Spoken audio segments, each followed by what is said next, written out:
The HTC One M8 was a crappy deal wrapped in pretty paper for people looking for a good camera phone. It tried, it failed in the camera department, and it seems it has moved on. Moved on to this. This is Saif for Prizewaba, and this is the One M8i camera review.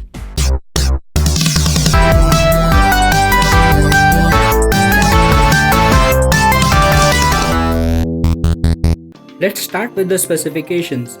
The HTC One M8i has a 13 megapixel camera with top-notch optics. It has an aperture rated at f2.0, which means good depth of field and stellar low light performance. The phone ditched the 2 micrometer pixel size in favor of a higher resolution. And while a higher resolution gives more detail, a higher pixel size would have given brighter photos. It still sports a 2 megapixel depth sensor atop of the main camera module, which HTC calls duo camera setup. And the only reason that exists is to support the duo camera effect in the gallery that we'll get to in a minute. There's a dual tone flash at the back which supposedly gives well balanced photos, but it largely disappointed me.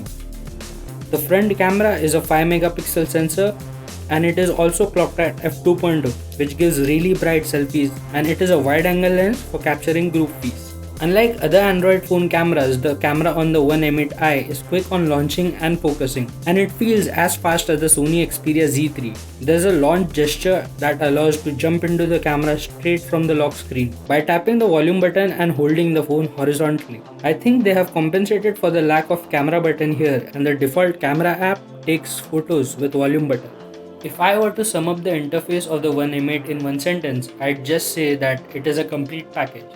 There are abundant modes that allows user to get a desired shot.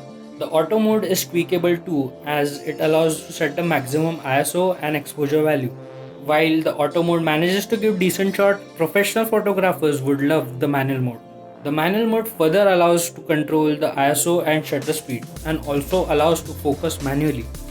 The exposure was bang on every time I used the camera, and the touch focus was pretty responsive. If you deep dive into the camera interface, it also lets you tweak the default contrast, saturation, and sharpness level. To exempt the autofocus to focus continually in the video, there is the option to lock the autofocus when the recording starts. This is a nifty feature as continual autofocus tends to ruin the footage. The split screen selfie mode allows both front and rear camera to be used in a conjunction. That could be useful in some scenarios. The makeup level is something that would appeal the people who love taking selfies, as there are 10 stops to choose from. And lastly, there's Photo Booth, which is self-explanatory and avoids the people to go for crappy aftermarket applications. Taking the design of the M8i in consideration, I got heart attacks when it just slides out of my hand, and because it is heavy, it does not make for a good video camera. The images look decent if you have got all the settings right. I missed lack of optical image stabilization when it comes to situation like shooting in a car, and it does need stable hands at night time to give in for a steady shot. But like I said, if you have got all your settings right, the camera won't disappoint. You might experience slower focusing in low light, but if you compare, it is a lot better than not being able to focus at all. The 1080p video recording at 60 fps is achieved by a mode called Fast Full HD, and it does what it advertises. The 2 megapixel depth sensor captures extra depth info and lets you refocus things after the fact. It also gives gimmicky 3D effects to a flat photo, but you won't be using it as much. It needs a photo with an obvious subject, and it won't work if there are too many objects to render.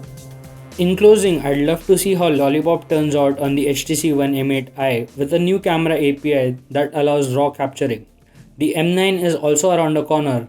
And of course, the Taiwanese company will upgrade the camera and slam in more features. And eventually the cost of M8i will fall and would make a good deal for the people looking for a good camera phone with a premium body.